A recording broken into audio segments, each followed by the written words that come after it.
কারো জীবনের প্রিয় মানুষ আমি হতে পারিনি, অথবা কারো জীবনের স্পেশাল পার্সন আমি হতে পারিনি।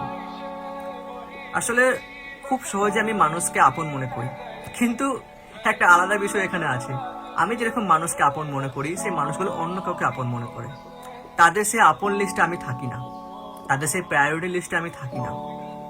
আমি মাঝে মাঝে বড্ড বোকা হয়ে যাই, কারণ আমি মানুষকে খুব সহজে বিশ্বাস করি, কিন্তু সেই মানুষগুলো বিশ্বাস করে আমাকে কোনো কথা বলতেও চায় না। তো হ্যাঁ, আমি তো এরকমই, যে সবার লাইফে সব ভালো মুহূর্ত থেকে বাদ যাই, কিন্তু যখন কারো খারাপ সময় মনে পড়ে বা কারো যখন দরকার লাগে, তখন তাদের আমাকে মনে পড়ে।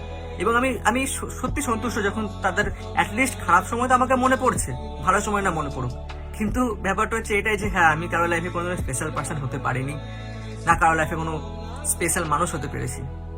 তো এরকমই আমি।